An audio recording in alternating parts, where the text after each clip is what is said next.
Aliens sent an SOS. Humanity's warfleet answered. The cry for help. The Velorans had never known desperation until the day the stars turned against them. Their world, Valara Prime, shimmered like a jewel on the edge of the Orion Spur. Lush. Oceans, green valleys, crystalline cities that rose like shards of glass into the sky. For centuries they had believed themselves safe, far from the great conflicts of the galaxy. They were scholars, artisans, and builders. They crafted beauty, not weapons. Their ships were sleek, but unarmed. Their cities were strong, but undefended. That illusion shattered when the Kravthal came. No one knew from where the Kravthal emerged. Some whispered they were a remnant of an ancient war.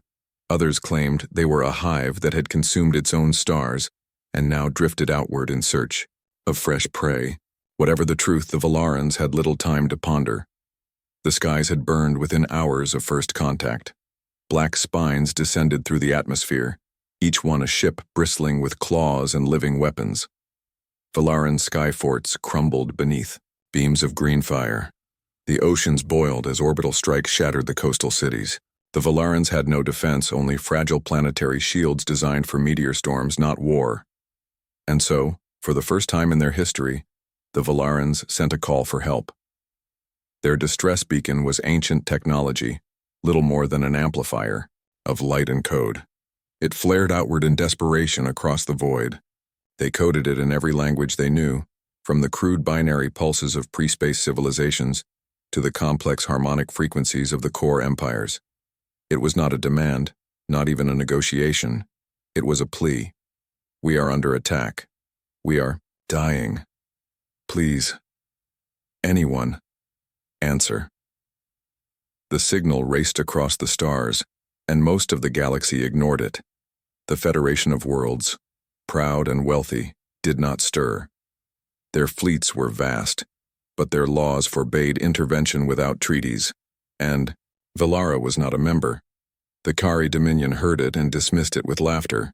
To them, weakness was unworthy of survival. The ascendancy of Thal simply archived it, another sad tragedy in a long list of them. But the signal did not stop.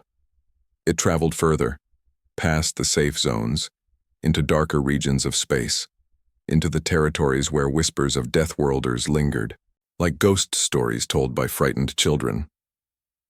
It reached Sol. On Earth, in a command chamber buried beneath layers of stone and steel, the beacon flared to life. A group of analysts stared at the strange code, puzzled by its blend of languages. The computers translated it in fragments enough to make the message clear. We are under attack, we are dying, please, anyone answer. For a long moment there was silence. Humanity had heard many signals since they joined the Galactic stage. Trade offers, border threats, treaties and betrayals. But there was something different about this one. It was raw. It was not the language of politics or commerce. It was the cry of a species that knew extinction had found them. The analysts turned the message over to higher command, and higher still, until it reached the Council of Sol, where admirals and generals gathered in a room lit by star maps and quiet tension. They all knew what the galaxy would say if they answered. Humans were already feared. The word Deathworlder followed them like a shadow, spoken in hushed tones by alien diplomats. Their homeworld had shaped them in brutality. Storms, plagues, predators, endless wars. Humanity had endured extinction many times over and survived. To the galaxy they were dangerous, unpredictable, too willing to fight. If Earth sent its fleets now, it would confirm every nightmare the galaxy whispered. The Council debated for hours. Some argued caution. Let the Valarans fall, it is not our war. Others argued pragmatism. If the Kravthal devour Valara, who will they come for next? But then Admiral Reyes, scarred veteran of the Titan campaign, rose to his feet. His voice was calm, but it carried the weight of centuries of human defiance. If we turn away now, he said, then we are no better than the rest of this galaxy. They cry out because they have no one else. We know what it is to be hunted. We know what it is to be cornered. We will answer. And just like that, the decision was made. Earth would send its fleet. When the order was signed, humanity moved with frightening speed. Factories roared to life, shipyards blazed with activity, soldiers donned blackened armor and sharpened their blades.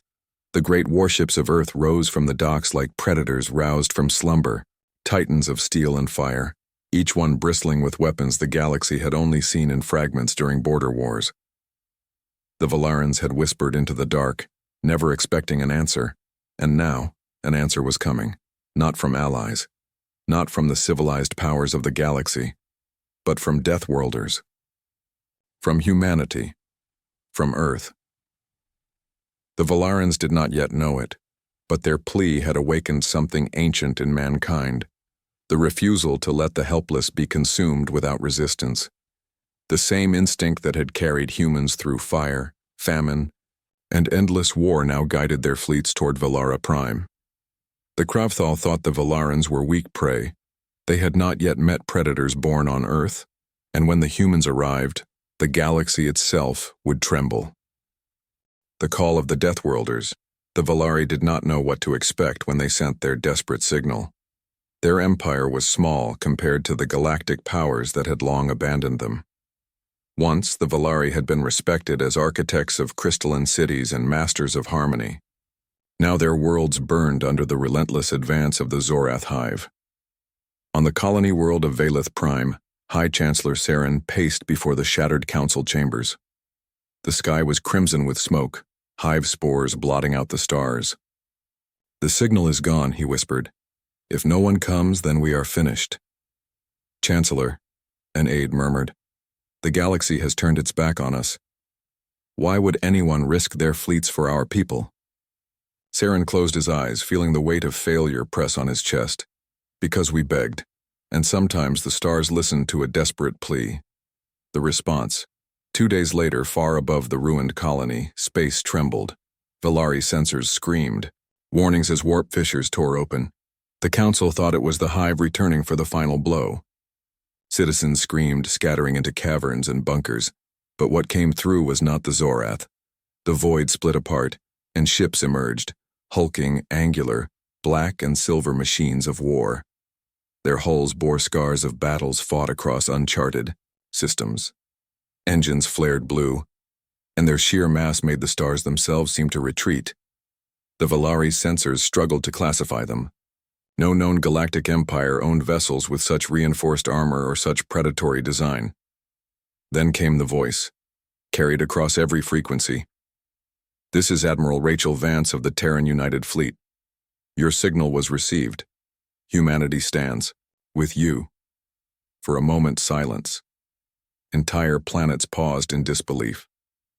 The Valari had heard of humans, the Deathworlders, born of a savage, hostile world. The galaxy whispered about them as brutes who thrived where no one else could, as predators who carved civilization out of teeth and fire. Now, they had come. First contact, a crystalline delegation was rushed to the orbital docks. Chancellor Saren himself arrived, his body flickering with the soft glow of his crystalline core. He looked out through the massive viewport, watching the Terran fleet arrange itself in disciplined formations. A human shuttle docked. Its bay doors hissed open and armored figures stepped out, their boots heavy on the deck. Their helmets gleamed with HUD lights, their rifles slung across broad shoulders. Behind them, a woman removed her helmet. Pale skin, iron-gray hair, eyes sharp as plasma. "Chancellor Saren?" she asked, her voice steady. "Yes," he replied, his crystalline frame trembling faintly. She extended a hand. The gesture was alien, yet oddly welcoming. "Admiral Rachel Vance, Earth heard your call. Tell me everything." Saren hesitated, then placed a crystalline limb in her hand. It was warm, strong, and alive. We did not think anyone would come," Saren admitted. Vance's lips curved into a grim half-smile. "Then you don't know humans very well. We don't walk away from a fight when lives are on the line." Humanity's reputation word spread quickly across the Valari networks. The humans had come. Some trembled in fear, remembering the death world. Rumors. Others whispered hope, as the hive's advance had seemed unstoppable. In the council chambers, Saren sat with Admiral Vance and her officers. Tactical holomaps displayed the hive spread across Valari space. Dozens of worlds already consumed. The map glowed red with infestation. Your people fight with courage, Vance said after reviewing the reports. But your fleets were built for trade, not war. Saren lowered his crystalline head. We are builders, not destroyers. The hive has no interest in peace. They only consume. We had nowhere else to turn. Then you came to the right place, Vance replied, her tone sharp. Because humanity? We're predators too. But we choose who we hunt. The words lingered in the chamber like a spark catching fire. Preparing for war within hours, Terran warships began to fortify Valari space. Massive carriers deployed fighter wings, sleek corvettes scouted the periphery, and orbital artillery platforms powered up. The Valari had never seen such coordination, such brutal efficiency. What terrified them most was not the ship's size but the humans themselves. They moved with purpose, their eyes never still, as if calculating every angle of attack. Every Terran soldier was a weapon wrapped in flesh, and yet they laughed. They comforted terrified Valari refugees. They repaired crumbling infrastructure in the same breath as loading plasma cannons. It was then Saren realized what made the humans different. They were not just warriors. They were stubborn builders of hope, even in the shadow of annihilation. The Romai hive awakens, but the hive did not rest. In the blackness beyond the Valari system, countless bioships stirred.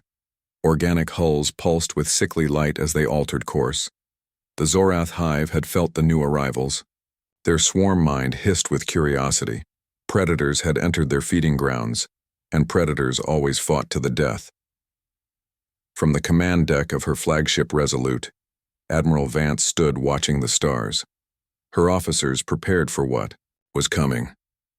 Behind her, Valari advisors whispered prayers. They'll come in numbers we've never seen, Saren said softly. Vance smirked, her reflection sharp against the viewport glass.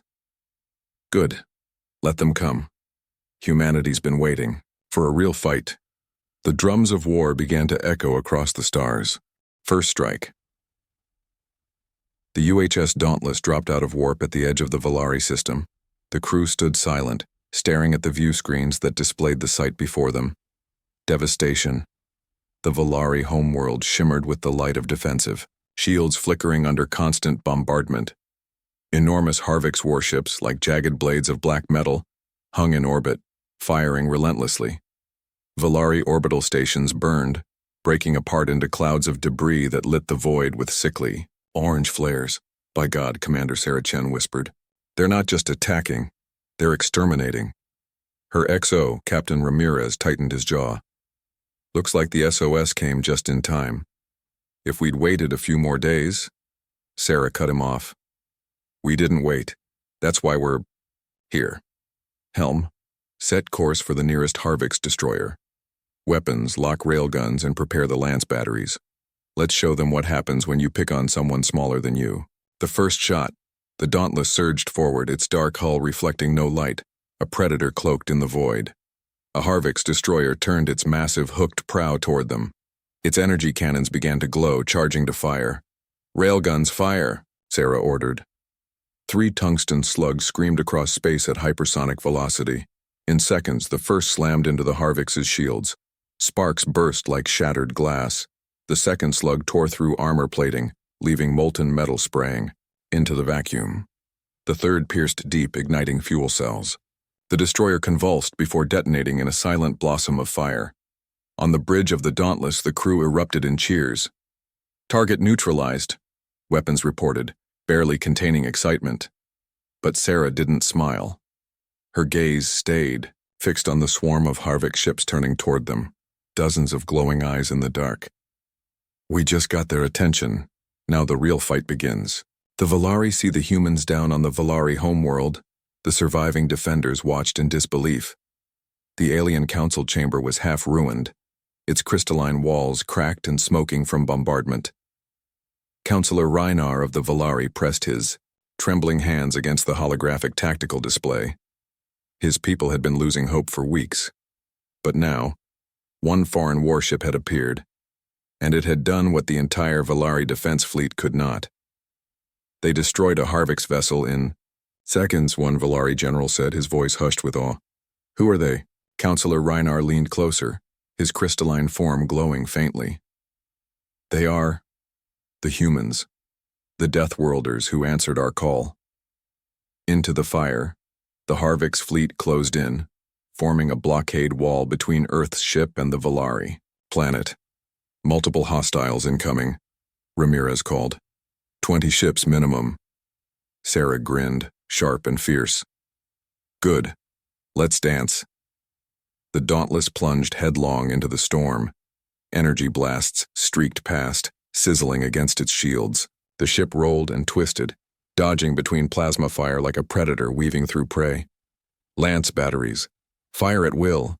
Blue-white beams carved across the darkness, slicing through Harvick's armor like a hot knife through flesh. One frigate, split neatly in half, both sections tumbling away aflame. Another ship exploded when its reactor ruptured. The humans fought with brutal efficiency, each strike precise, each maneuver born from centuries of war on their deadly homeworld. Commander, Ramirez shouted. Our shields are holding, but not forever. Sarah's eyes gleamed.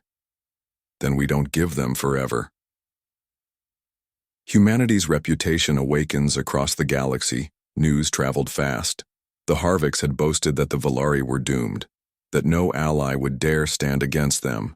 But now the networks lit up with shaky intercepted transmissions. Unknown vessel engages Harvick's fleet. Harvick's destroyer destroyed in first contact. One human ship fights 20 Harvick's warships and wins. For the first time in generations, the Yao galaxy remembered humanity not as traitors, not as explorers, but as warriors. The Deathworlders. Turning the tide. The Dauntless weaved past another plasma barrage and unleashed a full salvo of missile pods. 50 warheads streaked forward, weaving through enemy point defense fire before slamming into the Harvick's formation. The void lit up with fire. 3 more Harvick ships went silent, but the humans weren't invincible. The Dauntless shuddered as enemy fire ripped across its shields, draining them dangerously low. Sparks burst from a console on the bridge, and crew were thrown to the floor. Damage to aft shielding, Ramirez reported. Sarah stood firm, her voice unshaken. Reroute power from non-essential systems. We didn't come here to play defense, we came to end this. The message to the Valari as the battle raged. Sarah opened a comm channel to the Valari homeworld. Her image appeared in their council. Chamber battle-scarred, fire reflected in her eyes. This is Commander Sarah Chen of the United Human Systems. We've answered your call. Hold fast. You are not alone. The Valari Council sat stunned. For a moment, silence filled the chamber. Then Counselor Reinar bowed his crystalline head. Deathworlder, you honor us, breaking the Harvicks with renewed fury. The Dauntless charged. Another Harvick's cruiser loomed ahead, its cannons preparing to unleash devastation on the Valari capital. Sarah didn't hesitate. Ramming speed. All power to the forward railguns will cut them open. The Dauntless surged forward, railguns blazing, tearing the enemy's shields apart. At the last second, the cruiser tried to turn, but it was too slow. The Dauntless smashed through its side, carving a burning hole through its hull before bursting out the other end. The Harvick's ship erupted in a fireball so bright it blinded half the battlefield. On the Dauntless bridge, alarms screamed, but Sarah only leaned forward, her voice deadly calm. Who's next? When Deathworlders strike, the silence before the storm was suffocating. Commander Sarah Chen stood in the heart of the Resolute's command deck, her gaze locked on the holographic display of the enemy fleet. Thousands of hostile signatures glared, like a swarm of fireflies closing in on the Valathi homeworld. The Korthar had arrived in full force, expecting an easy conquest, but this time, humanity was waiting. Status of our battle groups? Sarah asked, her voice calm but sharp. Alpha and Beta groups are in position along the asteroid belt, Lieutenant Vega replied. Gamma group is flanking along the outer orbit. All ships report ready. Sarah inhaled slowly. This was not just about a battle. It was about proving what it meant to be human. The Valathi had begged for help, sending out a desperate SOS. Humanity had answered. Now they stood between extinction and survival. The comms officer called out, "Incoming. Transmission from Valathi Prime's council." The hologram shimmered to life, revealing Elder Thelis, his crystalline body trembling. "Commander Chen, they are coming. If you fall, we all fall." Sarah gave a rare, thin smile. "Elder, if they want Valathi Prime, they'll have to go through us first. And humanity doesn't break easily." The hologram flickered out. The time for words was over.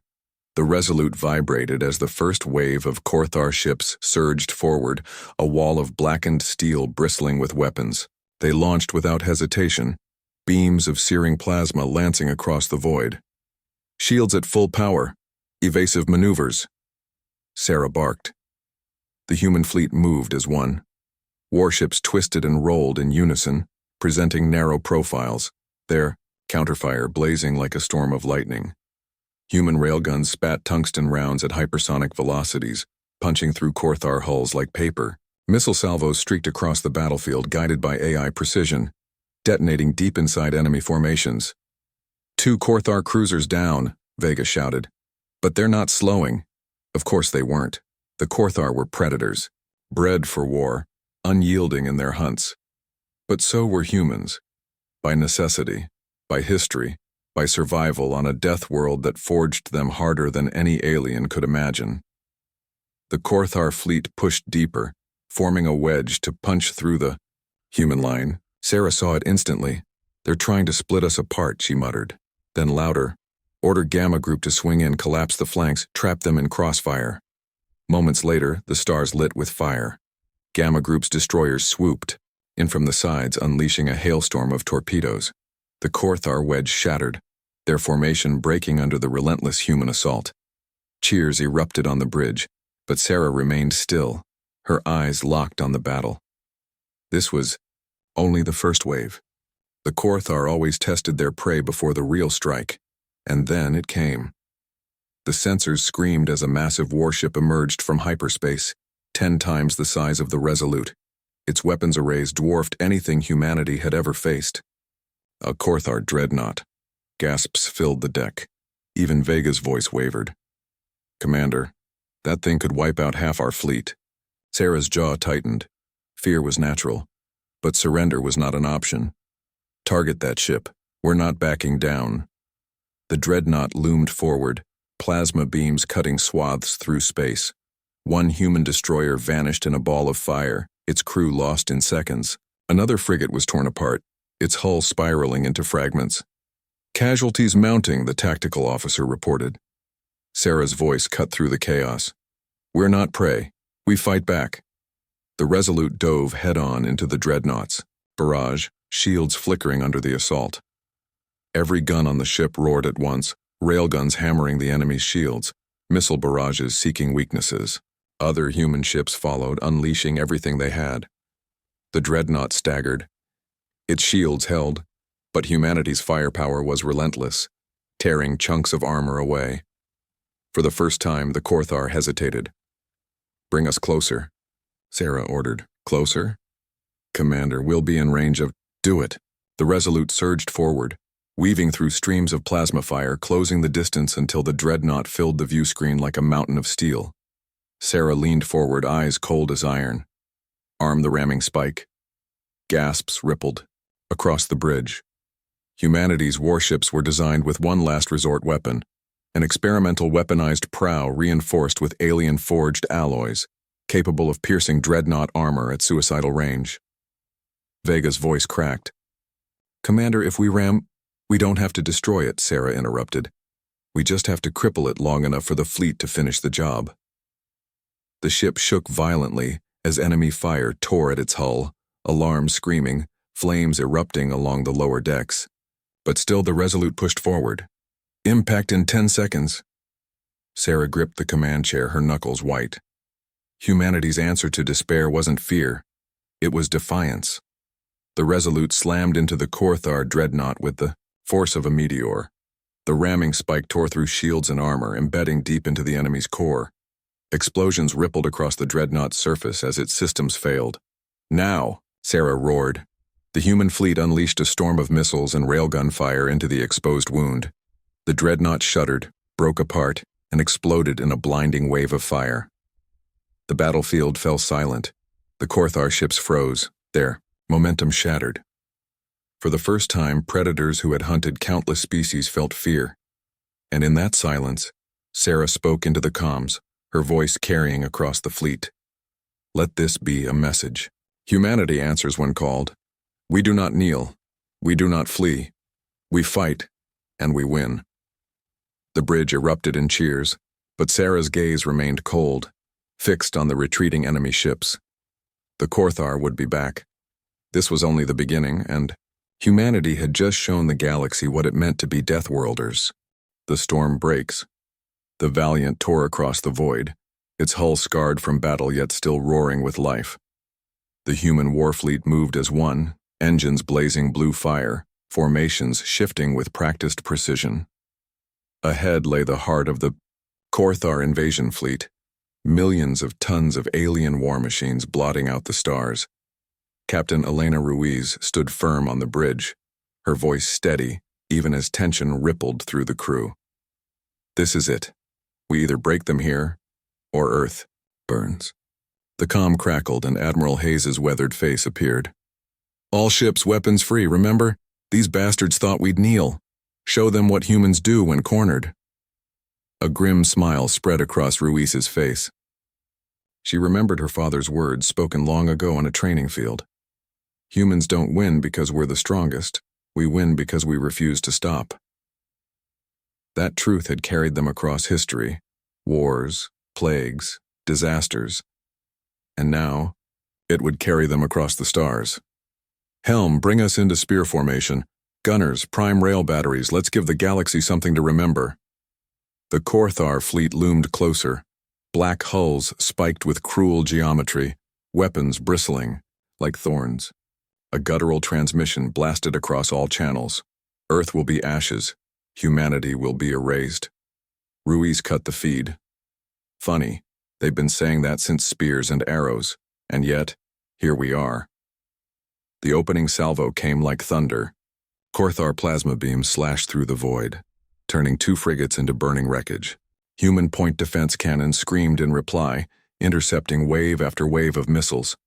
Then the railgun spoke, the deep percussive thud that shook bones and tore through enemy cruisers like paper. The bridge shook as the Valiant fired. Kinetic slug punched a hole through a Korthar dreadnought, venting alien bodies into the dark. Cheers erupted from the crew. Ruiz held up her hand. Don't cheer yet. We've just woken the beast. The Korthar counterattack came swift and brutal. Their ships swarmed like predators, weaving in impossible patterns. A human destroyer was split apart, its reactor blooming into a silent nova. Another was gutted, spilling debris and lifeless bodies into the void. Hold formation, Ruiz barked. Every meter we give them costs us a world.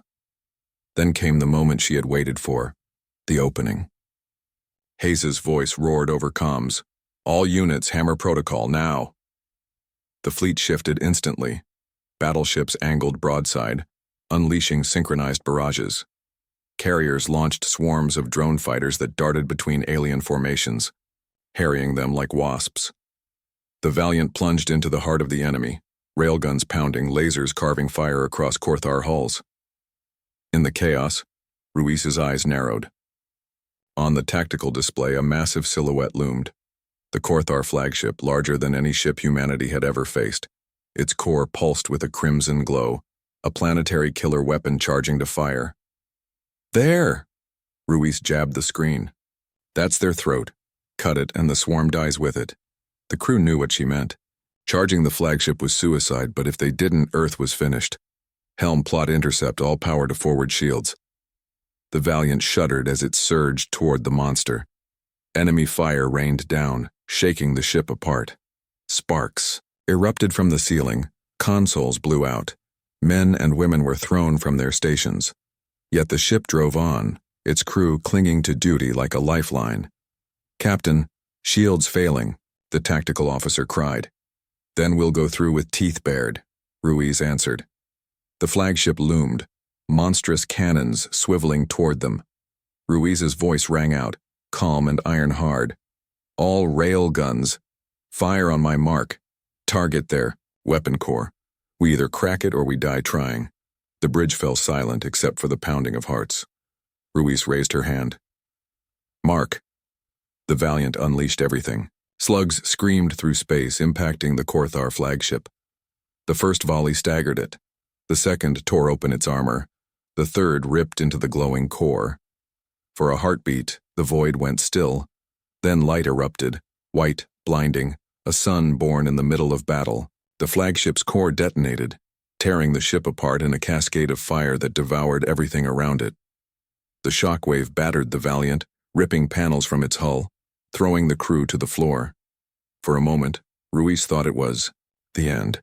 But when the glare faded, the flagship was gone, and the Korthar fleet reeled in chaos. Admiral Hayes's voice broke in, hoarse but exultant. They're broken. Press the attack. Drive them into the void. Human ships surged forward, merciless, relentless. The Korthar tried to regroup but collapsed under the fury of Earth's fleet. One by one, their ships fell, consumed in fire and silence. When the last enemy cruiser shattered, the comms filled with silence. No cheers this time, only ragged breaths and weary gazes. Victory had come, but at terrible cost. Ruiz stood, battered, but unbroken. Send word across the stars, she said quietly. The humans held the line, and if the galaxy ever doubts us again, remind them.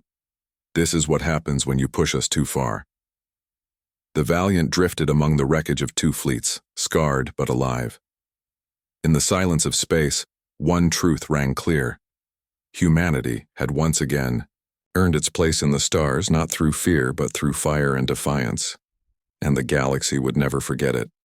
The shattered armada. The Velar armada had once been the pride of the galaxy. Now it drifted like a corpse across the stars, shattered, broken, and bleeding fire from its wounds. Human ships carved through the last of their formations with the precision of surgeons and the brutality of predators. Entire fleets collapsed in hours, their admirals silenced before they could send surrender signals. Captain Marcus Hale stood on the bridge of the Resolute, his face lit by the cold glow of burning wreckage on the view screens. Report, he ordered, voice steady, though his hands were clenched behind his back. Enemy command vessels destroyed. Their central fleet is in full retreat, Commander Varga replied, her tone clipped. We've broken their lines on 3 fronts. They're scattering. The bridge fell into a hush, the weight of victory pressing down on everyone. They had done the impossible. Humanity, once mocked as a backwater species, had annihilated an empire that had ruled for millennia. But there was no celebration. The silence was grim, heavy with what they had witnessed. On the comms, Valar voices screamed, some begging for mercy, others cursing humanity's name. The Resolute ignored them. Orders had been clear from high command. End this war decisively. No half measures, no lingering threats. Target status, Marcus asked. The AI Astra responded instantly. The Valar homeworld fleet is en route, though their numbers are diminished. Probability of resistance is minimal if current momentum is maintained. Marcus nodded, though unease gnawed at him. Minimal resistance did not mean no resistance. And the Valar, despite their arrogance, were not fools. Keep sensors sharp. The moment they try something clever, I want to know. The Valar High Council sat in chaos. Their grand chamber, once a sanctuary of order and pride, now echoed with shouts of panic. Holograms of destroyed fleets flickered across the central dais, showing the scale of their downfall. They fight like demons, one counselor screamed. Our fleets, our glorious fleets, torn apart like toys. They are not demons, another whispered, trembling. They are predators, and we are their prey. The High Commander, blood-staining his ornate robes, slammed a clawed hand against the dais. Enough! We underestimated them, mocked them. Now, the humans will bring fire to our very gates. Unless what? Someone demanded. Unless we unleash the reserves. Gasps filled the chamber. The reserves were not ships nor weapons, but something darker. Forbidden weapons, hidden since the founding of their empire, capable of unthinkable destruction. They'll burn the galaxy. With us, a counselor cried. The High Commander's eyes burned. Better the galaxy burns than the Velar bow to prey. On board the Resolute, the crew intercepted the transmission.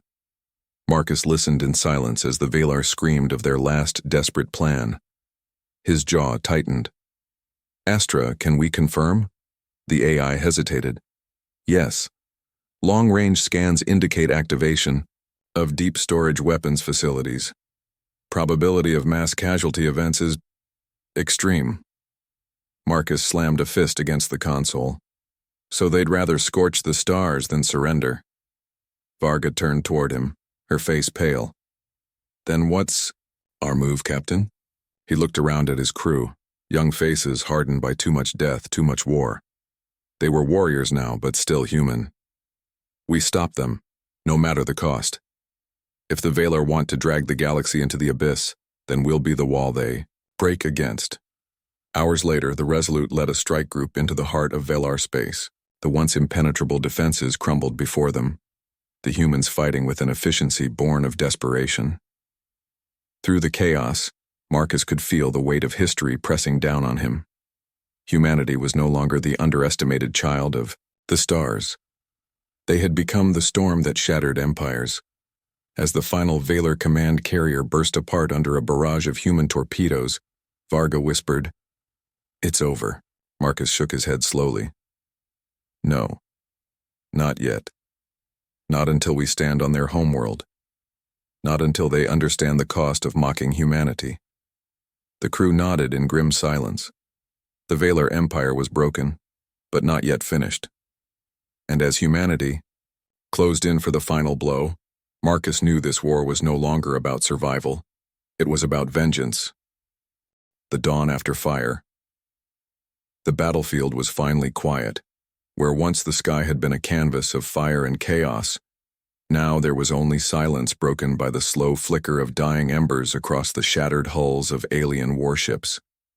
The Korthar Armada, so terrifying only weeks ago, was nothing more than scattered wreckage drifting among the stars. The Valari stood together at the observation deck of the human flagship Resolute Dawn. Their crystalline bodies shimmered faintly, reflecting the dawn glow of a nearby star. Around them, officers of Earth's fleet moved with calm efficiency, checking systems, scanning for stragglers, ensuring no enemy threat remained. Admiral Reyes exhaled slowly. His face was lined, eyes bloodshot from endless days of combat. But the weight in his chest had shifted from rage and urgency to something heavier, the burden of what came next. Your people, High Seer Lyra began softly, her crystalline voice echoing like wind through glass. You fought as though the stars themselves bent to your will. We owe you everything. Reyes shook his head. No, you don't owe us. The Korthar wanted to burn you down. We just gave them a reason to hesitate. Captain Elaine Parker, standing nearby, gave a wry smile. Hesitate?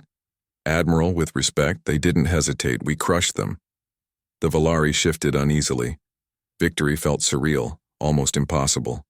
To them, the Korthar had always been shadows in the dark, invincible predators that preyed upon weaker civilizations.